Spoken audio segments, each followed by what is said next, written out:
नमस्कार, आप देख रहे हैं प्रदेश का नंबर 1 और सबसे भरोसेमंद news channel India news Haryana और मैं हूं आपके साथ आयुष चित्रांश। दिल्ली के बॉर्डर्स पर पिछले 14 महीनों से चल रहे किसान आंदोलन को खत्म करने का ऐलान कर दिया गया है और 11 दिसंबर से सिंघू बॉर्डर, गाजीपुर बॉर्डर समेत तमाम जगहों से किसान अपनी घर वापसी को शुरू करेंगे। 13 दिसंबर को किसान अमृतसर के स्वर्ण मंदिर में अरदास करेंगे और अपने घरों को पहुंच जाएंगे। अब सरकार की ओर से मिले नए प्रस्ताव पर किसान संगठन ने सैद्धांतिक सहमति तो पहले ही बन गई थी, लेकिन गुरुवार को दोपहर इस पर लंबी चर्चा के बाद आंदोलन को स्थगित करने का फैसला किया गया। इस मीटिंग में किसान संगठनों के 200 से ज्यादा प्रतिनिधि मौजूद रहे। संयुक्त किसान मोर्चा के प्रतिनिधि बलबीर सिंह राजेवाल ने कहा कि हमारी 15 जनवरी को एक समीक्षा बैठक होगी, जिसमें हम ये विचार करेंगे कि आंदोलन से हमने क्या पाया और सरकार ने कितनी मांगों को माना। गुरनाम सिंह चंढूनी ने कहा कि हम इस आंदोलन के दौरान सरकार से हुए करार की समीक्षा भी करते रहेंगे। सरकार अपनी ओर से किए वादों से अगर पीछे हटती है तो फिर से आंदोलन को शुरू किया जा सकता है। आप सबका धन्यवाद। और यहाँ से हम 2-3 चीजें इकट्ठी करके जाएंगे कि संयुक्त मोर्चा था, है और रहेगा। ये एक बड़ी चीज है देश के लिए और हमेशा जब भी संयुक्त मोर्चे के लोग कहीं पे भी देश में जाएंगे उनको उसी सम्मान की दृष्टि से देखा जाएगा, क्योंकि संयुक्त मोर्चा इकट्ठा यहां से जा रहा है। ये एक बड़ी चीज है। और 11 तारीख से जो बॉर्डर है हमारे हैं वे खाली होने शुरू हो जाएंगे 11 तारीख से, और उनको 2 दिन लगे, 3 दिन लगे, 4 दिन लगे। आज से भी बहुत लोग उसकी पैकिंग शुरू कर दी है और परसों से 11 तारीख से हम इस विजय के साथ में अपने गांव को जाना शुरू होंगे। जो हमारा आंदोलन है वो जो सरकार ने वादे किए हैं उन वादों के अनुसार अभी आंदोलन को हम स्थगित किया है और हर महीने उसकी समीक्षा करते रहेंगे। 15 जनवरी को फिर एसकेएम की मीटिंग बनाई है। अगर सरकार अपने वादों से दाएं बाएं हिलती है तो फिर हम उसी स्तर पर स्टैंड कर जाएंगे, फिर दोबारा आंदोलन करने का फैसला लिया जा सकता है अगर सरकार अपने वादों से दाएं बाएं करती है। परसों 11 तारीख को विजय दिवस मनाकर पूरे देश से यहां दिल्ली के सारे मोर्चे उठा लिए जाएंगे और देश भर में जहां पे भी धरने, मोर्चे ये सब लगे हुए हैं प्लाजा पे, कहीं कहीं पे, वो सब परसों से उठा लिए जाएंगे। आंदोलन समाप्त नहीं हुआ है, एमएसपी का संघर्ष बाकी है। लखीमपुर खीरी के सूत्रधार अपराधी आज भी कैबिनेट में बैठे हैं, यूनियन काउंसिल में बैठे हैं, जेल के अंदर होना चाहिए था, बाहर बैठे हैं। तमाम संघर्ष हैं जो हमें लड़ने हैं। आप सबका धन्यवाद। तो वहीं झज्जर में भी जेजेपी की जन सरोकार रैली में डिप्टी सीएम ने किसान आंदोलन खत्म होने पर पीएम मोदी का आभार जताया और उन्होंने कहा कि पीएम ने जनता की भावनाओं को समझते हुए तीनों कृषि कानून को वापस लेने का फैसला किया है। मैं आप लोगों के बीच में बोल रहा हूं, यह भी सौभाग्य है कि 9 दिसंबर 2021 को एक इतिहास और रचा जा रहा है कि 380 दिन लंबा चला हुआ संघर्ष संयुक्त किसान मोर्चा ने आज समाप्त करने का भी निर्णय लिया है। साथियों, मैं तो एक चीज बोल सकता हूं, मोदी जी का धन्यवाद करूंगा कि केंद्र के बनाए हुए उन तीनों कानूनों को, संविधान को समझते हुए, देखते हुए और उसकी ताकत को देखते हुए देश के आम नागरिक के मन को छूने लेने वाला फैसला किया और उन तीनों कानूनों को वापस किया। तो वहीं किसान आंदोलन पर बोलते हुए दीपेंद्र हुड्डा ने कहा कि किसानों की बड़ी जीत है और किसानों ने एक अहंकारी शासन को भी झुकने पर मजबूर कर दिया है। ये एक ऐतिहासिक जीत हुई है, एक ऐसी ऐतिहासिक आंदोलन की, एक आंदोलन जो न सिर्फ ऐतिहासिक, एक शांतिपूर्ण आंदोलन, एक ऐसा आंदोलन जो पूरी दुनिया भर में चर्चित था। आज उस आंदोलन की बहुत बड़ी जीत हुई है। स्वर्णिम अक्षरों में इस आंदोलन का नाम लिखा जाएगा। हम ये उम्मीद रखते हैं सरकार से कि जितनी भी मांगे सरकार ने मानी है आज लिखित रूप से, उन सभी मांगों को सरकार अमली जामा जल्दी पहनाने का काम करेगी। हम बारीकी से बात क्रियान्वयन जो आज माना गया उनको देखेंगे सरकार की ओर से। हम ये भी मैं समझता हूं कि हम समझते हैं कि सरकार ने सबक ले लिया होगा इस वर्ग से टकराने का सबक। किसान एक बहुत बड़ा वर्ग इस देश में, उससे टकरा के कुछ नहीं मिलता। और कहीं ना कहीं आज ये सबको समझ में आया होगा कि किसान एक ऐसा वर्ग है जो अपने हकों की रक्षा करना जानता है, उनके लिए लड़ाई लड़ना जानता है। तो आज देश के किसानों को बहुत बहुत मैं तो किसानों के इस विषय पर हम चर्चा करेंगे, लेकिन उससे पहले आपको सीधे पालम एयरपोर्ट ले चलते हैं, जहां पर इस वक्त शहीद जवान हैं उन सभी को देखिए श्रद्धांजलि अर्पित की जा रही है। सीधी तस्वीरें इस वक्त हम आपको दिखा रहे हैं तमिलनाडु के कुन्नूर में जो हादसा हुआ, जिसमें सीडीएस बिपिन रावत, उनकी पत्नी समेत कुल 13 जो लोग थे उनकी दुखद मृत्यु हुई। और उसके बाद अब ये पार्थिव शरीर वहां से दिल्ली के पालम एयरपोर्ट लाए जा चुके हैं और वहां पर आप देख रहे हैं कि उनको श्रद्धांजलि दी जा रही है। और कल बिपिन रावत का अंतिम संस्कार भी किया जाएगा पूरे राजकीय सम्मान के साथ कैंटोनमेंट में। और ऐसे में पालम एयरपोर्ट जब ये पार्थिव शरीर पहुंच रहे हैं तो उस वक्त की सीधी तस्वीरें इस वक्त हम आपको दिखा रहे हैं। सेना के द्वारा आप देखें कि किस तरह से जो अपने श्रद्धा सुमन है वो अर्पित किए जा रहे हैं। और कल बिपिन रावत का भी जो पार्थिव शरीर है वो रखा जाएगा उनके अंतिम दर्शनों के लिए। और उसके बाद लगातार श्रद्धांजलि अर्पित करने का भी जो सिलसिला है वो चलता रहेगा, क्योंकि पूरा देश इस समय ये जो दुर्घटना हुई है उसके बाद गमगीन है। लोग अपनी अपनी तरह से अपने अपने श्रद्धा सुमन है वो अर्पित कर रहे हैं। राष्ट्रपति से लेकर प्रधानमंत्री से लेकर के सूबे के मुख्यमंत्री मनोहर लाल की तरफ से सभी ने अपनी अपनी शोक संवेदनाओं को ट्वीट के माध्यम से भी व्यक्त किया। और कल चूंकि अंतिम संस्कार किया जाएगा सीडीएस बिपिन रावत का, तो ऐसे में आज ये जो पार्थिव शरीर हैं वो सब दिल्ली पहुंचे हैं, क्योंकि तमिलनाडु के कुन्नूर से यहाँ पर लाए गए हैं जहाँ पर ये हादसा हुआ। और कल पूरे राजकीय सम्मान के साथ ये सब अंतिम जो विदाई है इन सभी सैनिकों को दी जाएगी। तो पालम एयरपोर्ट की तस्वीरें इस वक्त हम आपको दिखा रहे हैं। रक्षा मंत्री, तीनों सेनाओं के प्रमुख अपनी श्रद्धांजलि को अर्पित करेंगे। प्रधानमंत्री भी यहाँ पर मौजूद रहेंगे। तो बड़ी राजनीतिक शख्सियतों के भी यहाँ पर पहुँचने का सिलसिला लगातार जारी रहेगा। और पालम एयरपोर्ट की सीधी तस्वीर इस वक्त हम आपको दिखा रहे हैं, जहाँ पे सेना के द्वारा आप देखें किस तरह से जो सैल्यूट है वो दिया जा रहा है। और एक तरह से आप ये देखें कि अंतिम विदाई है, ये वो 13 लोग हैं जो कि MI-17 हेलीकॉप्टर के क्रैश होने के बाद जिन्होंने अपनी जान गंवा दी। और अब ये पार्थिव देह जब दिल्ली पहुंचे हैं तो यहाँ पालम हवाई अड्डे पर आप देखें किस तरह से इनको श्रद्धा सुमन अर्पित किए जा रहे हैं, उसकी तस्वीरें इस वक्त हम आपको दिखा रहे हैं। तो अभी एयरपोर्ट की तस्वीरें हैं जहां पर जो श्रद्धांजलि है वो सेना के द्वारा दी जा रही है। और रक्षा मंत्री, तीनों सेनाओं के अध्यक्ष अपनी श्रद्धांजलि को यहां पर अर्पित करेंगे। और उसके बाद कल जो कि अंतिम संस्कार होना है, इसलिए पार्थिव देव को रखा जाएगा लोगों के अंतिम दर्शन के लिए। और उसके बाद लोग भी यहाँ पर पहुँचेंगे, राजनीतिक शख्सियतों के भी पहुँचने की संभावना है। सभी अपनी जो अंतिम श्रद्धांजलि है वो यहाँ पर अर्पित करेंगे। तो एक बड़ा हादसा था, भीषण हादसा, दुखद भी है, देश के लिए भी एक बड़ा झटका है, क्योंकि देश के पहले सीडीएस और जिस तरह के उनके अचीवमेंट्स रहे या उनका जो योगदान रहा उसको आज पूरा देश याद कर रहा है। इसलिए निश्चित तौर पर एक बड़ी दुर्घटना थी और एक बड़ी क्षति भी है अगर आप देखें तो भारत के लिए। सीधी तस्वीरें पालम से इस वक्त हम आपको दिखा रहे हैं।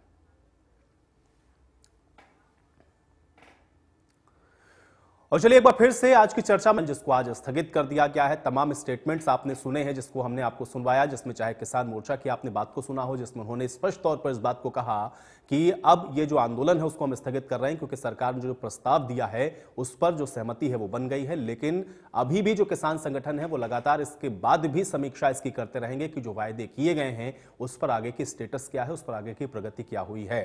तो कुल मिलाकर के एक लंबा इंतजार, आंदोलन को समाप्त करने की आज घोषणा की गई, लेकिन लेकिन इसको किस तरह से देखा जाए, इस आंदोलन को, और आज जो किसान नेताओं की तरफ से बातें कही गई, इसके क्या मायने समझे जाएं, आज इसी पर चर्चा करते हैं। तमाम मेहमान मेरे साथ जुड़े हैं, पहले उनका परिचय आपके साथ करवा देते हैं, फिर चर्चा में आगे बढ़ते हैं। भारत भूषण जुआल जी हमारे साथ जुड़ रहे हैं, प्रवक्ता है भारतीय जनता पार्टी के। भारत भूषण जुआल जी, बहुत स्वागत आपका इस चर्चा में।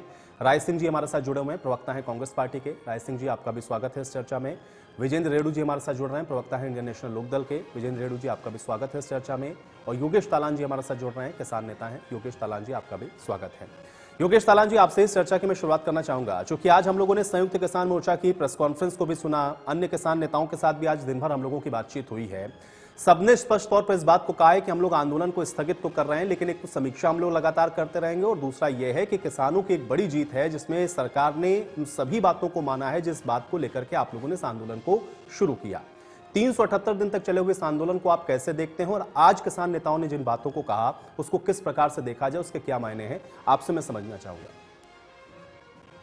आयुष जी, एक तो सबसे बड़ी बात है कि आज उन 709 किसानों की कुर्बानी का जो देश को लाभ मिला है, हमारे किसान भाइयों को उनकी कुर्बानी से जो आज उनको घर से बेघर होने से जो आज उनका बचाव हुआ है, ये उन हमारे साथियों के लिए एक बहुत बड़ा दिन है, और मैं उनको सादर श्रद्धांजलि भी देता हूँ। साथ ही साथ इस एक दुखद हादसे में भी जो हमारे जनरल रावत जी और उनके साथी जो इस तरह से दुर्घटनाग्रस्त के शिकार हुए हैं, उनको भी मैं सादर श्रद्धांजलि देता हूँ। एक बहुत बड़ी बात है, पूरे देश में देखा जिस प्रकार से सरकार का अहंकार सभी के सामने आया, संपूर्ण देश के किसानों का अपमान किया गया, संपूर्ण देश के किसानों को गालियां दी गई, और अंत में ये भी इतिहास बन गया कि प्रथम बार हमारे देश के प्रधानमंत्री को माफी मांगनी पड़ी, देश के किसानों से माफी मांगनी पड़ी। वहीं आज मैं समझता हूं कि उनके लिए काला दिवस होगा जो भारतीय जनता पार्टी के बड़े बड़े नेता हैं, बड़े बड़े मिनिस्टर हैं, जिन्होंने किसानों के लिए उस तरह की अनर्गल बातें की जिनको कहने का ना कोई औचित्य था, ना ही समाज में वो बातें शोभा देती हैं। उनको भी आज अपने गिरेबान में झांकने की जरूरत है कि उन्होंने किस तरह से अपमानित किसानों को किया। दूसरी बात और भी है, देखिए जिस प्रकार से सरकार ने अपना जो विश्वास था देश को वो खोया है, उसी के चलते अभी भी ये कहना मैं तो समझता हूं कि जल्दबाजी होगा कि जितने भी मुद्दे थे किसानों के, उन सभी पर सरकार ने अपनी सहमति दे दी। मुझे इसमें शंका है कि ये बात जरूर दिखती है कि जिस प्रकार से दबाव में आता प्रधानमंत्री महोदय ने और भारत सरकार ने इन चीजों को माना, किसानों के बीच में जाने के बजाय घोषणा की, और कुछ बातें जिस प्रकार से लखीमपुर खीरी का जो कांड हुआ वो अभी भी ज्यों की त्यों खड़ी हुई है। जब किसानों पर बर्बरता होती है, किसानों के ऊपर की गई बर्बरता वो भी भारत सरकार के मंत्री के बेटे जिसमें आरोपित हो, उसके बावजूद उनको कोई नैतिकता दिखाने की आवश्यकता ना पड़ी हो देश को कि वो अपने पद से स्वयं त्याग पत्र दे दें जब तक ये जांच हो, या भारत सरकार उनको हटाए, प्रधानमंत्री महोदय उनको हटाएं, उनके पास बहुत सारे मंत्री होंगे, या उनके पास सिर्फ एक ही मंत्री बचा है जो क्रिमिनल सोच रखता हो, जो किसानों को पहले भी आघात गया हो, या इस तरह के लोग जब तक रहेंगे तब तक देश का किसान आहत रहेगा। आज जिस प्रकार से इन सब चीजों का एक चिट्ठी के द्वारा अंत किया गया है, तो ये भी दीगर है कि आंदोलन सिर्फ स्थगित किया गया है, आंदोलन को खत्म नहीं किया गया। अगर भारत सरकार और प्रधानमंत्री महोदय किसानों का दिल जीत चुके होते तो निश्चित रूप से यह आंदोलन खत्म होने की आज घोषणा होती, ना कि स्थगित होने। चलिए योगेश तालान जी, आपने एक बड़ी बात कही, मैं इस पर ही जवाब लेता हूं। भारत भूषण जुआल जी, एक तो देखिए किसान जो मांग कर रहे थे उन सारी डिमांड्स को आपने माना, कृषि कानून को आपने वापस लिया, लेकिन आपने फिर भी किसानों का दिल नहीं जीता। ये बात योगेश तालान जी भी कह रहे हैं, और किसान नेताओं की भी जो प्रेस कॉन्फ्रेंस थी कमोबेश यही बात थी उसमें भी, और इसीलिए इस आंदोलन को स्थगित कर रहे हैं, समाप्त नहीं कर रहे हैं, समीक्षा भी करते रहेंगे। कैसे देखा जाए इसको? आयुष जी, सबसे पहले तो मैं आपके चैनल के माध्यम से भारतीय जनता पार्टी की ओर से सीडीएस बिपिन रावत जी, उनकी धर्मपत्नी और अन्य जो 12 लोग अचानक मौत के ग्रास में चले गए, उनके लिए श्रद्धांजलि अर्पित करता हूं। जनरल रावत और सैनिकों को सैल्यूट करता हूं पूरे देश की ओर से, पूरी भारतीय जनता पार्टी की ओर से। अब हम आते हैं जो आपने प्रश्न रखा कि आज किसान नेताओं ने, एसकेएम ने जो आंदोलन स्थगित करना कहें या वापस लेना कहें, उसके बारे में मेरा जो विचार है वो ये है कि जब हम एक अच्छी रास्ते की तरफ चल रहे होते हैं तो कांटों को किनारे कर लेना अच्छा होता है, और जो अच्छी अच्छी बातें हों उनको स्वीकार करके उसमें पॉजिटिव एटीट्यूड लेकर के बात करनी चाहिए। जिस प्रकार से अभी योगेश जी बात कर रहे थे, मैं उनकी बात से कतई इत्तेफाक नहीं रखता और ना इस बात पर अधिक बहस और चर्चा करना चाहता कि भारतीय जनता पार्टी ने या सरकार ने किसानों का अपमान किया। जो बातें उस समय से आई थी, उस समय माहौल ऐसा था कि उन बातों को राजनीतिक दलों ने या किसान नेताओं ने, जो कि मैं कहता हूं आज भी दावे से कि बहुत सारे किसान नेता किसान के हितों की रक्षा के लिए नहीं थे, बल्कि राजनीतिक प्रतिद्वंदता के कारण, राजनीतिक अपने स्वार्थों के कारण इस आंदोलन में जुड़े थे। लेकिन सरकार ने किसी भी प्रकार से ये देखा कि साल भर हो गया, किसी भी प्रकार से जो था वह व्यवधान टूट नहीं रहा था, बात आगे बढ़नी चाहिए थी।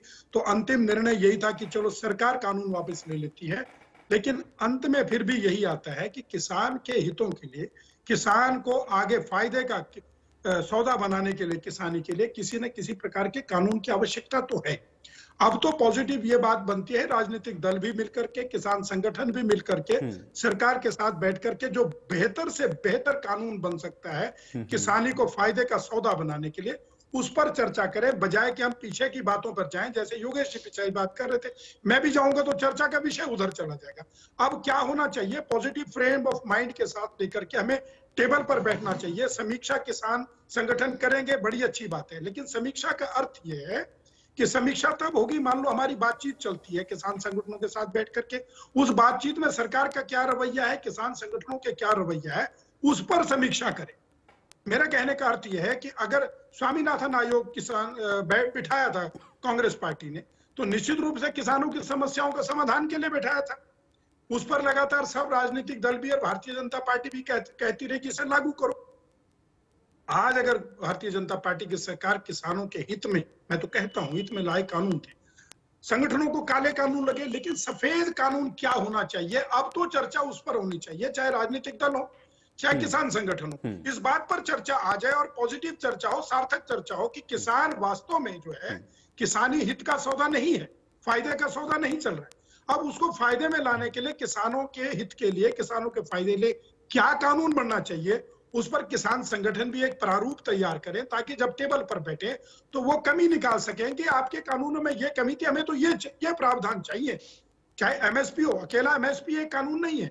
एमएसपी मात्र एमएसपी डिक्लेयर होने से, एमएसपी की घोषणा होने से किसानों की सारी समस्याएं समाप्त नहीं हो जाएगी। किसानों के लिए लोन की सुविधा है, किसानों के लिए एमएसपी की सुविधा है, किसानों के लिए आगे इरिगेशन की सुविधा है, किसानों के उत्पादन में बढ़ाने में खादों की बात है, बीज की बात है, कई सारी बातें हैं। सब विषयों पर चर्चा होनी चाहिए, व्यापक चर्चा होनी चाहिए, और इसी शुभकामनाओं के साथ किसान संगठनों को भी वो जल्दी से जल्दी अपना भी प्रारूप तैयार करें। भारतभूषण जी, आपने जो बात कही है, उस पर थोड़ा और मैं विस्तार चर्चा करूंगा, लेकिन अभी थोड़ा एक एक रिएक्शन में और लेता हूं। राय सिंह जी, उनका भी स्वागत रहेगा। बिल्कुल, राय सिंह जी, 378 दिन तक चला हुआ आंदोलन आज स्थगित किया गया है, ये बात संयुक्त किसान मोर्चा कह रहा है, और अगर जो इन्होंने बात कही है, जो लिखित में सरकार ने दिया, अगर उस पर सब सही से रहता है तो फिर आगे बढ़ते चले जाएंगे। कैसे इसको आप देखते हैं, ये 378 दिन के आंदोलन को? सबसे पहले आपके प्रतिष्ठित चैनल के माध्यम से कांग्रेस पार्टी की तरफ से, हरियाणा प्रदेश की तरफ से, मैं जनरल रावत की शहादत और उनके सैनिकों के साथ जो देश के एक ऐसे दुख सहन करना पड़ा है, हम सब श्रद्धांजलि अर्पित करते हैं। आवाज आयुष जी, आवाज आ रही है? जी जी, मैं सुन पा रहा हूँ। आयुष जी, इस देश की आजादी का इतिहास खून से लिखा है। माफी वीरों की शादी से मिलने नहीं देख रहे हैं। आज 7 साल से व्यापार खेत नहीं बिकने देंगे, जीत स्वाभिमान किसान। जो आप बता रहे हैं कि वर्ष के लगभग हुई है, और जिस प्रकार से देश के किसान ने अहंकारी सत्ता को झुकाकर अपने स्वाभिमान इस देश के को आंदोलन को दिशा दी है, वह ऐतिहासिक है। मैं चाहता हूं भारत भूषण और जितने भाजपा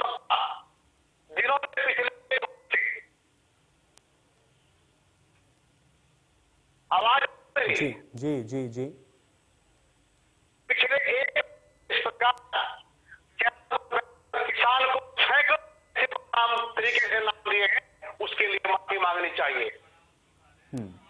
आज देश के अंदर लोकतांत्रिक मूल्यों की जीत हुई है, आदर्श की जीत हुई है, क्रांतिकारियों की है। आज विचारों को महत्व, सत्य, अहिंसा और आपके जो इस बात के लिए दुनिया जाना जाता है की जीत हुई है, गोडसे के विचारों की हार हुई है। और यहाँ बात बड़ी स्पष्ट है कि जब किसी बात को जरूरत है, जब सरकार की तरफ से बिना किसी संवाद के काले कानून थोप दिए थे, डराने के लिए, लागू करने के लिए, लेकिन जब जन आंदोलन और किसान मजदूर इकट्ठा हुआ तो इस प्रकार से जो जिद कठोर सत्ता उनको झुकना पड़ा। यही सबसे बड़ी जीत है। हम चाहते हैं, कांग्रेस पार्टी का बिल्कुल स्पष्ट है कि जो भी सरकार संगठनों के साथ किया है उनको पूर्ति से लागू करें और देश के किसान का जो सम्मान है, जो उसकी सुरक्षा है, जो उसके स्वास्थ्य का तरीका और जो उसकी प्रगति और विकास के कांग्रेस की सरकार ने जब जब भी सत्ता में हमारे तय किए हैं उसको और मजबूती दे। बात की मेरे मित्र के भाजपा के प्रवक्ता ने, हमने स्वामीनाथन आयोग के बहुत अधिकांश पहलुओं को अपनी सरकार से लागू करने का प्रयास किया, उनको आगे दिशा दी है। लेकिन इस सरकार से किसानों के मजदूरों के साथ लगातार साथों के लिए अपने हिसाब से इस प्रकार से किसान को। चलिए ठीक है राय सिंह जी, मुझे लगता है थोड़ा सा कुछ नेटवर्क का भी इशू है, आपकी ऑडियो बिल्कुल स्पष्ट नहीं आ पा रही है मुझ तक। मैं दोबारा आऊंगा आपके पास। विजेंद्र रेड्डू जी, आपका भी एक रिएक्शन चाहूंगा। जी आयुष जी, सबसे पहले तो आज पूरे देश में शोक की लहर है। हमारी सेना के सर्वोच्च कमांडर बिपिन रावत जी और उसके सहयोगी जिस प्रकार से आकस्मिक दुर्घटना में मौत को के ग्रास बने, इंडियन नेशनल लोकदल परिवार सभी को सच्ची श्रद्धांजलि अर्पित करता है और भगवान से प्रार्थना करता है कि उनकी आत्मा को अपने श्री चरणों में स्थान देकर के शांति प्रदान करें। और इस कार्यक्रम से जुड़े सभी साथियों को भी मेरा नमस्कार। आयुष जी, बहुत ही एक खुशी की बात मैं आज कहूंगा कि जिस प्रकार से संयुक्त किसान मोर्चा ने घर वापसी का ऐलान किया है, 11 तारीख को सभी लोग विजय दिवस को मनाते हुए घर को जा रहे हैं, बहुत ही खुशी की बात है। और बहुत मैं सभी अपने किसान भाइयों को इस आंदोलन से जुड़े सभी साथियों को बहुत बधाई देता हूं। जिस प्रकार से किसानों ने अनुशासन दिखाते हुए, अपनी हिम्मत दिखाते हुए, अपने घर बार गर्मी सर्दी सबको सहन करते हुए इस आंदोलन को एक मंजिल तक पहुंचाया और पूरे विश्व में एक ऐतिहासिक आंदोलन दर्ज करवाने का काम किया। सभी साथियों को बहुत बधाई लोकदल परिवार की तरफ से और बहुत मुबारकबाद। आयुष जी, कहीं ना कहीं इस सरकार की नीयत वास्तव में ही किसानी के पक्ष में नहीं थी। देखिए जिस प्रकार से इसके हम बैठ में जाएं तो बहुत कुछ कहने के लिए है। हमारे किसान नेता ने भी बहुत कुछ कहा, कांग्रेस के प्रवक्ता ने भी बहुत कुछ कहा। उन बातों पर न जाकर के मैं ये कहना चाहूंगा, जब अब 19 तारीख को प्रधानमंत्री जी ने ये घोषणा की थी 3 कानून वापस लेने की कि हम इनको वापस ले रहे हैं और बड़े अच्छे तरीके से संसदीय प्रणाली के तरीके से इनको वापस भी लिया गया, बहुत अच्छा कार्य किया।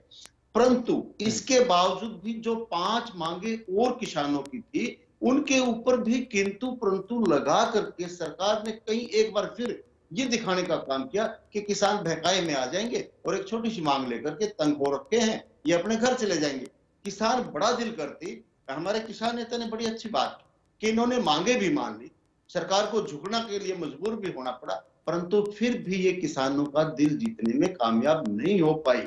इसके पीछे यही कारण है कि इन्होंने जब ये चीज मान लेनी थी तो क्यों नहीं टेबल टॉक करनी चाहिए, इन्होंने क्यों ये टेबल टॉक से बचते रहे और एक चाहे चीफ सेक्रेटरी के माध्यम से या एक पत्र के माध्यम से, जैसे कि कबूतर के पैर की चिट्ठी बांध करके किसानों के पास भेजते हैं और किसान वहां भेजते हैं। अगर टेबल टॉक होती तो देश में ये लगता कि सरकार ने वास्तव में अन्नदाता की बात को, उसकी आत्मा की आवाज को सुना है।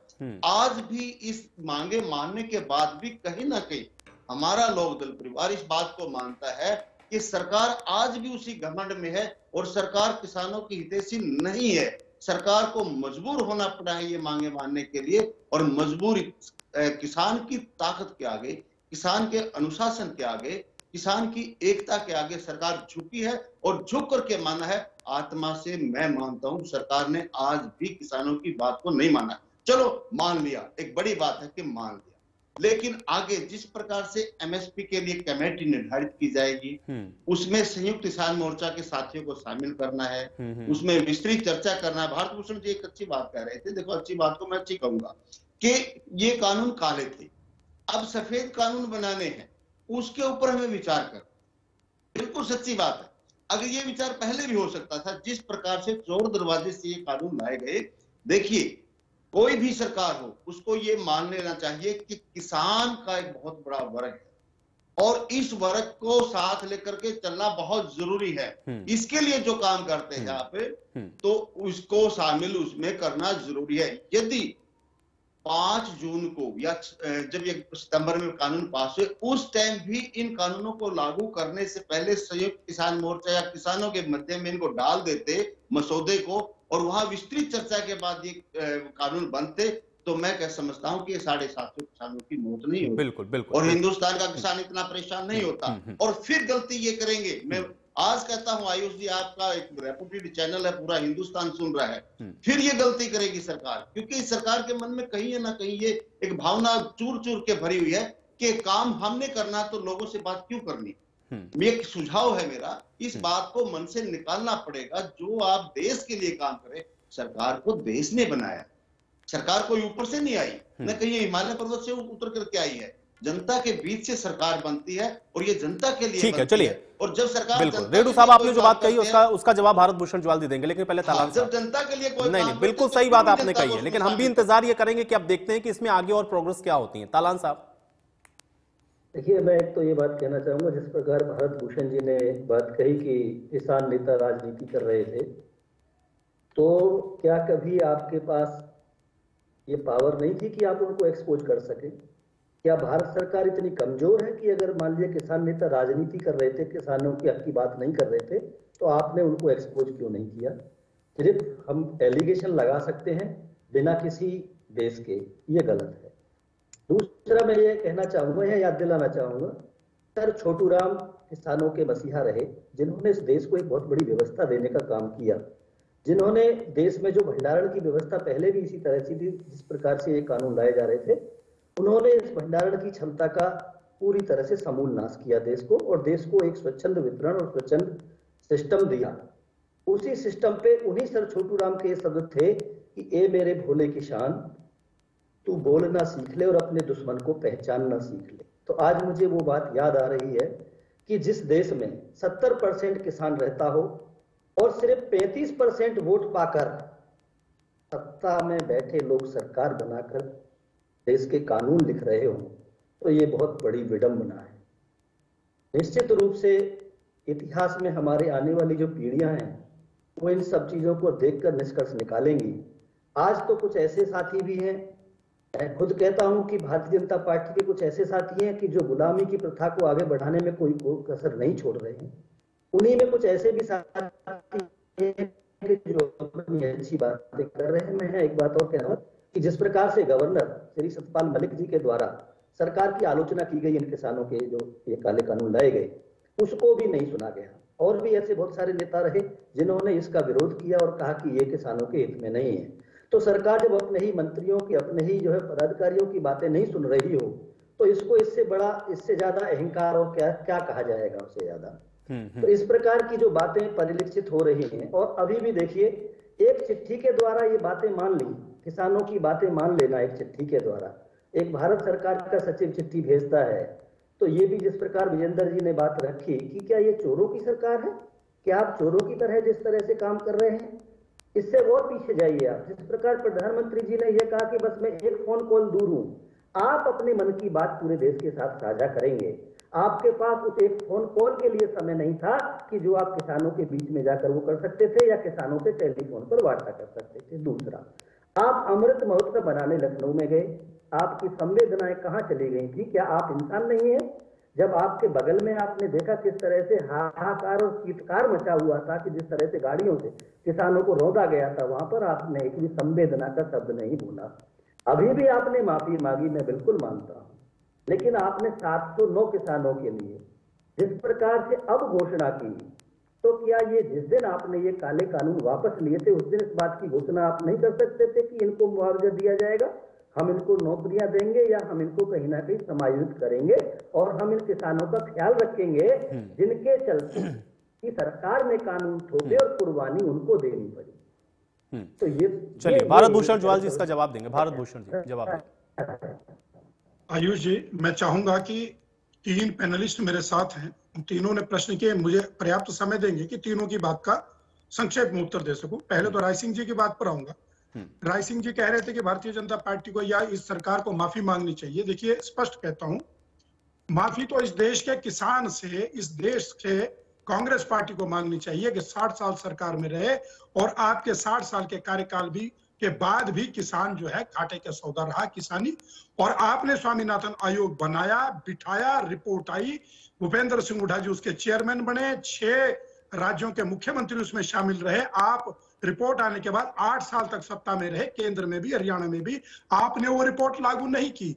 आपने वो रिपोर्ट लागू कर दी होती तो शायद किसान को ये दिन न देखने पड़ते कि 2014 के बाद आज तक वो लगातार संघर्ष में है, गरीबी में है, बदहाली में है, उसको आंदोलन के रास्ते पे आना पड़ा। इसलिए माफी आपको मांगनी चाहिए। आपके कार्यकाल में 4 लाख से अधिक किसानों ने आत्महत्या की। ये राय सिंह जी बात का उत्तर है। अब मैं रेड्डू जी की बात पर आऊंगा। रेड्डू जी की बात से मैं इस बात पे सहमत नहीं हो रहा हूं कि उनका कहना है कि जब कानून वापस लिया गया तो सरकार को किसान संगठनों से या विपक्ष से बात करनी चाहिए थी। देखिए, 11-12 दौर की बात हुई, योगेश जी स्वयं जानते हैं, और हर बात जो है किसान संगठन के साथ व्यवधान बात पे इसी बात पर आया कि उन्होंने कहा, हम कह रहे थे, यानी सरकार कह रही थी कि प्रावधानों में जो कानून बना है उसमें क्या संशोधन होना चाहिए, आप बेस्ट पॉसिबल जो लगता है आप बताइए, वो संशोधन करके कानून को ठीक कर देते हैं। लेकिन किसान संगठनों का कहना रहा नहीं, तीनों किसान कानून सिरे से काले हैं, इनको रद्द कर दीजिए, उसके बाद बैठकर बात करें। अब हम कह रहे हैं कि हमने कानून रद्द कर दिए, कानून वापस कर दिए, संसद ने वापस कर दिया, बैठ के बात करेंगे। यही तो आप कह रहे थे कि पहले किसान कानून वापस ले लीजिए, सारे किसान ये कानून काले कानून है, वापस कर देंगे तो फिर बैठ के बात करेंगे। तो हम तो इस विषय पर बात करने की कोई बात ही नहीं बनती थी। हमने सीधे सीधे जाकर बजाय की चर्चा करते, चर्चा में यही तो होता कि कानून कैसे बदले जाए। कानून जब आपकी मांग थी सिरे से रद्द होना चाहिए, सिरे से रद्द हो गए। ये रेड्डू जी की बात का कहूंगा। कांग्रेस का तो यह कि बेगाने की शादी में अब्दुल्ला दीवाना। अरे साहब, आपने कुछ कर दिया होता तो शायद किसान आज खुशहाली में होता। इसलिए मैं दोनों राजनीतिक दलों से निवेदन करना चाहूंगा कि सरकार की मंशा को बार बार अब शंका में क्षेत्र में ला करके किसानों के साथ, किसान संगठनों के साथ बैठक होने दीजिए। किसान खुद कह रहे हैं कि हम समीक्षा करेंगे, 10 दिन बाद, 15 दिन बाद, महीने बाद, लगातार करते रहेंगे। अब किसान संगठनों को और सरकार को बैठ करके, किसी विशेषज्ञों को बैठ करके बात करने दीजिए ताकि समाधान निकले। आप जो है अपनी शंका को किसानों के दिमाग में दोबारा मत नेतृत्व के डालिए कि सरकार की मंशा पर शंका करें। जब लिखित में सरकार ने दे दिया है तो उस बात पर किसान संगठनों ने फूल चढ़ा करके अपना स्थगन कर दिया है आंदोलन का। अब मैं योगेश जी की बात पर आता हूं। योगेश जी, आपका कहना यह था कि किसान कानून को देर में वापस लिया और किसानों का अपमान किया। मैं मानता हूं सरकार ने या भारतीय जनता पार्टी ने किसानों का अपमान नहीं किया। आप वो चर्चा चलेगी तो आप कहेंगे खालिस्तानी कहा, राष्ट्र विरोधी कहा, ये कहा, वो कहा। देखिए, वो समय पे, उस समय जिस प्रकार के मीडिया ने दिखाया, हम व्यक्तिगत रूप से, मैं कहीं आंदोलन के स्थल पर नहीं था, सरकार के नुमाइंदे नहीं थे। मीडिया में जब दिखे कोई खालिस्तानी झंडा कहां दिख गया, या 26 जनवरी को लाल किले पर वो जो उपद्रव हो गया, या किसी को तेल डाल करके जला दिया गया, यहां वहां पर बलात्कार हो गया, तो इन घटनाओं को भारतीय जनता पार्टी या हमने प्रवक्ताओं ने, सरकार के लोगों ने कहा कि ऐसा हो रहा है, और किसान संगठनों ने कभी भी उन चीजों का समर्थन नहीं किया। ये भी हम कहते रहे कि जब आप समर्थन नहीं करती है, यानी कि कोई और लोग हैं, असामाजिक लोग हो सकते हैं, राष्ट्र विरोधी लोग हो सकते हैं, जो आंदोलन को पथभ्रष्ट करने के लिए, बदनाम करने के लिए किसान संगठनों के बीच में घुस आए हैं। हम हमेशा ये कहते रहे। आज ये स्पष्टीकरण देने का नहीं है, फिर भी मैं योगेश जी आपसे निवेदन करूंगा कि आप जो है किसान संगठन के नेता है, किसान संगठन सरकार की मंशा को सामने रखते हुए पॉजिटिव फ्रेम ऑफ वर्क करें और कानून का प्रारूप आज भी कोई तैयार करके लाए कि अब तो ये कानून, देखिए कानून तो निश्चित रूप से बनना चाहिए ना, या तो आप कहें भी कानून की आवश्यकता नहीं है, सब कुछ ठीक है, सब कुछ ठीक नहीं है, इसीलिए स्वामीनाथन नहीं, वही वो फ्रेमवर्क तो करना ही है ना भारत भाजपा ने भूषण ज्वाल जी, और इसीलिए वो कमेटी भी बनी हुई, उसमें देखते हैं कि अब आप लोग हाँ, क्या तो फ्रेमवर्क मैं वही करते कह हैं रहा और क्या हूँ, उस कमेटी निकलता में है, आप आइए, क्योंकि आवश्यकता तो है, ये तो इससे कोई नहीं नकार रहा। अब राय सिंह जी किसान संगठन आए, पॉजिटिव नहीं, फ्रेंड से आए, बिल्कुल, बात बिल्कुल, करें, बिल्कुल। राय लेकिन सिंह इस मंशा को कतई दिमाग में न रखें कि सरकार करेगी नहीं, करना नहीं चाहती चलिए है। ठीक है, हम उम्मीद कर सकते हैं, हम उम्मीद कर सकते हैं बाकी किसान संगठन इस पर निर्णय करेंगे। राय सिंह जी। आयुष जी, देखिए जिस प्रकार मेरे मित्र भाजपा के प्रवक्ता जो बात रखी है जी, जहां तक कांग्रेस की जो हमारे 60 साल के शासन की बात करी, कांग्रेस के 60 साल के शासन राय सिंह जी मैं आपको रोक रहा हूं, इस बीच सीधी तस्वीरें कुछ दिखा देते हैं कि रक्षा मंत्री पहुंचे हुए हैं पालम एयरपोर्ट पर, जहां पर श्रद्धासुमन उनके द्वारा अर्पित किए जा रहे हैं। वो सीधी तस्वीरें हम आपको इस समय दिखा रहे हैं।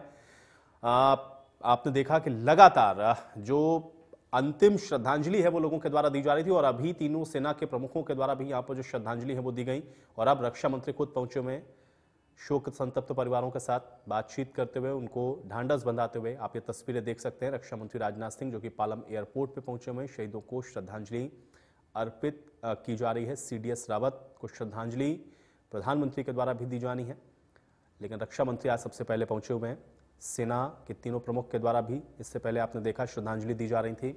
इसके अलावा अन्य जो 11 पार्थिव शरीर यहाँ पर और लाए गए हैं, उनके परिजनों की भी यहाँ पर मौजूदगी, और सेना के द्वारा भी ये जो श्रद्धांजलि है वो अर्पित की जा रही थी। कल पूरे राजकीय सम्मान के साथ आपको बता दें कि अंतिम संस्कार होना है, और पार्थिव शरीर को CDS बिपिन रावत के रखा जाएगा कल कैंटोनमेंट में, जहां पर कल भी उनको श्रद्धा सुमन अर्पित किए जाएंगे, और उसके बाद पूरे राजकीय सम्मान के साथ उनको अंतिम विदाई दी जाएगी। लेकिन आज की ये तस्वीरें आप देख सकते हैं, सीधी तस्वीरें इस वक्त पालम एयरबेस से हम आपको दिखा रहे हैं। रक्षा मंत्री पहुंचे हुए हैं शोक संतप्त परिवारों के साथ बातचीत करते हुए, उनको ढांढस बंधाते हुए, और अब जो श्रद्धांजलि है वो रक्षा मंत्री राजनाथ सिंह के द्वारा CDS बिपिन रावत और अन्य 11 जो कि इनकी दुखद मृत्यु हुई MI-17 हेलीकॉप्टर के क्रैश में, उन सभी को श्रद्धांजलि अर्पित करने के लिए पहुंचे हुए हैं। पालम एयरबेस की ये तस्वीरें इस वक्त हम आपको दिखा रहे हैं जो आपकी स्क्रीन पर हैं। रक्षा मंत्री राजनाथ सिंह को आप देख सकते हैं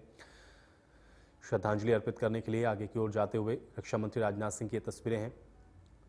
सबसे पहले शोक संतप्त परिवारों के साथ उन्होंने मुलाकात की, और अब श्रद्धा सुमन अर्पित किए जा रहे हैं रक्षा मंत्री राजनाथ सिंह के द्वारा।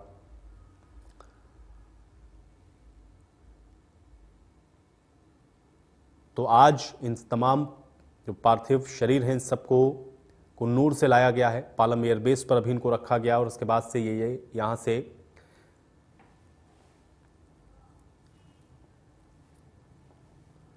जो श्रद्धा सुमन है वो लोगों के द्वारा अर्पित किए जा रहे हैं। पहले सेना के जवानों के द्वारा, उसके बाद सेना के तीनों प्रमुख के द्वारा, और फिर आपने देखा रक्षा मंत्री पहुंचे, उनके द्वारा भी जो अपनी श्रद्धांजलि है वो अर्पित की गई है। और CDS बिपिन रावत का भी कल अंतिम संस्कार किया जाएगा। उनकी पत्नी का भी अंतिम संस्कार कल होना है, और अन्य जो 11 लोग इसमें क्रैश में इनकी मृत्यु हो गई थी उनका भी अंतिम संस्कार होगा, और उन सब के शवों को भी उनके जो पैतृक निवास है वहाँ पर भेजा जाएगा। लेकिन आज तमिलनाडु से यहाँ तक आने की जो प्रक्रिया है वो पूरी हुई है, और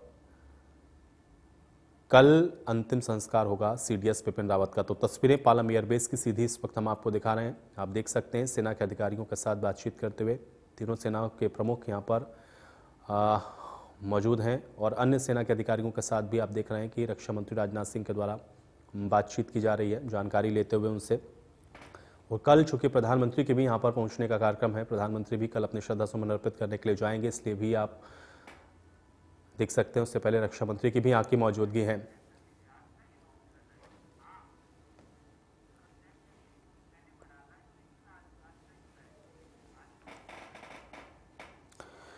तो प्रधानमंत्री भी अपने श्रद्धा सुमन अर्पित करेंगे, और हेलीकॉप्टर हादसे में शहीदों को श्रद्धांजलि अर्पित की जा रही है। तस्वीरें इस वक्त हम आपको दिखा रहे हैं, सीधी तस्वीरें पालम एयरपोर्ट से आप इस समय देख रहे हैं, जहां पर रक्षा मंत्री की भी मौजूदगी है। हेलीकॉप्टर हादसे में शहीदों को श्रद्धांजलि अर्पित हो रही है।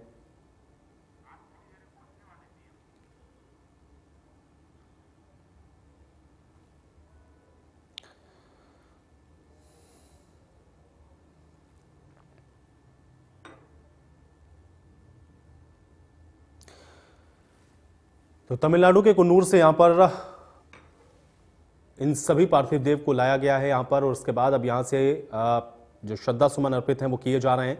कुन्नूर में जो हेलीकॉप्टर क्रैश हुआ MI-17, उसमें कुल 14 लोग सवार थे।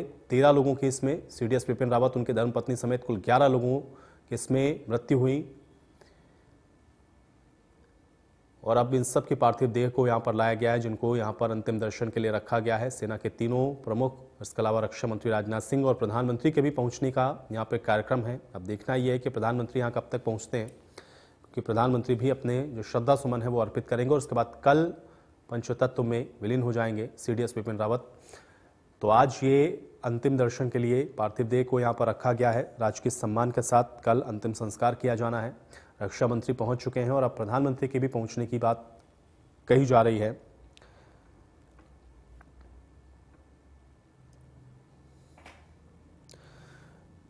तो जनरल रावत सहित शहीदों के शव को दिल्ली लाया गया है। पालम एयरपोर्ट की तस्वीरें आप देख सकते हैं और जानकारी ये है कि प्रधानमंत्री भी यहां पर पहुंच सकते हैं। इसके अलावा रक्षा मंत्री राजनाथ सिंह को आपने देखा है वहीं पर मौजूद हैं। तीनों सेनाओं के प्रमुख की भी मौजूदगी यहीं पर। तो जनरल बिपिन रावत और उनके पत्नी और अन्य जो 11 लोग थे जिनकी दुखद मृत्यु हुई, उन सभी को सुलूर, जो कि तमिलनाडु में एयरबेस है, वहां से दिल्ली के पालम एयरबेस तक लाया गया है। और इसके अलावा एक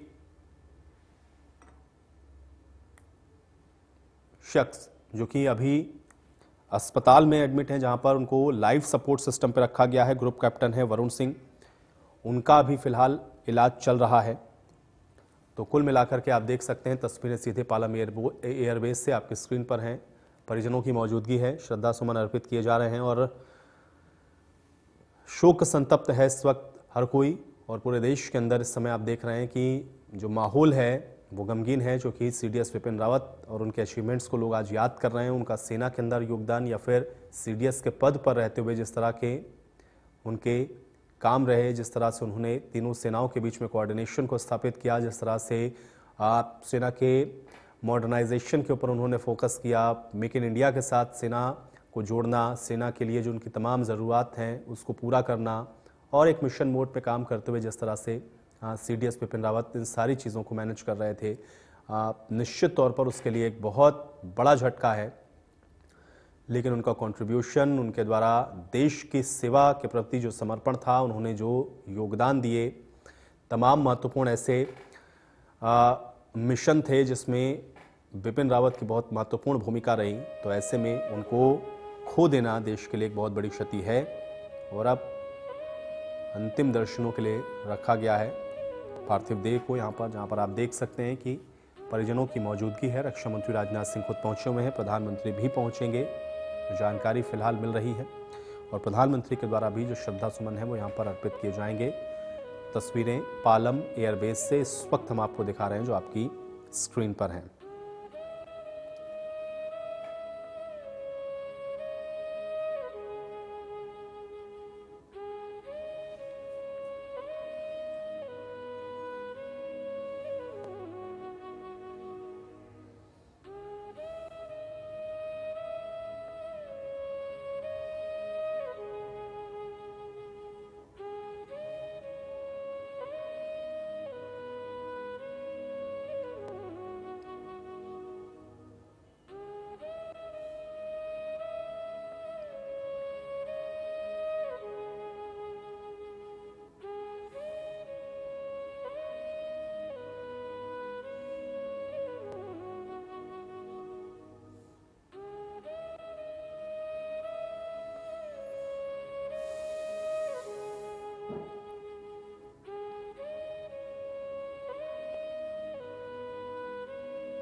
समय दिखा रहे हैं सीडीएस जनरल बिपिन रावत, उनकी पत्नी मधुलिका रावत सहित अन्य शहीद जवानों के पार्थिव शरीर को यहां पर लाया जा चुका है। सभी जवानों का पूरे सैन्य सम्मान के साथ इनको गार्ड ऑफ ऑनर भी दिया गया है। मृतकों के परिजन भी यहां पर पहुंचे हुए हैं और सब इस पल को देख करके भावुक हैं।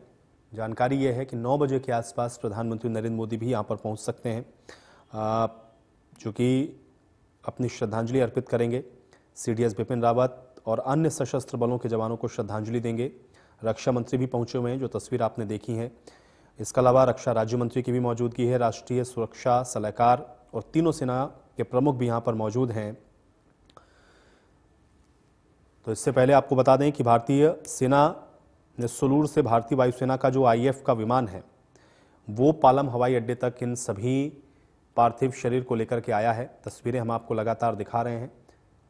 2 तस्वीरें आप देख रहे हैं। एक तस्वीर, जो पहली तस्वीर आपकी स्क्रीन पर है, उसमें आप देख सकते हैं कि वो सभी पार्थिव शरीर हैं जिनको यहाँ पे रखा गया है, जिन पर श्रद्धांजलि अर्पित की जा रही है। और दूसरी तस्वीर में आप देख सकते हैं कि रक्षा मंत्री राजनाथ सिंह पहुंचे हुए हैं। NSA अजीत डोवाल को आप उनके साथ देख सकते हैं और सेना के जो प्रमुख हैं उनकी मौजूदगी भी उनके साथ में है। तो सीडीएस बिपिन रावत को श्रद्धांजलि अर्पित करी जा रही है। इसके अलावा अन्य जो 11 लोग हैं जिनकी मृत्यु हुई है, उनके परिजन भी यहाँ पर मौजूद हैं। सभी के साथ मुलाकात करके उनको शोक जो संवेदनाएं हैं वो प्रकट की गई रक्षा मंत्री के द्वारा भी, और अब इंतजार है प्रधानमंत्री के भी यहाँ पर पहुँचने का। तो तस्वीरें सीधे इस वक्त हम आपको दिखा रहे हैं पालम एयरपोर्ट से। सीधी तस्वीरें हैं जो आप इस समय देख सकते हैं, आपकी स्क्रीन पर हैं। और जो श्रद्धांजलि कार्यक्रम है उसकी ये सीधी तस्वीरें, और कल अंतिम संस्कार किया जाएगा सीडीएस बिपिन रावत का। उससे पहले जो श्रद्धांजलि है वो अर्पित की जा रही है रक्षा मंत्री के द्वारा, राष्ट्रीय सुरक्षा सलाहकार के द्वारा, रक्षा राज्य मंत्री के द्वारा, तीनों सेनाओं के प्रमुख के द्वारा।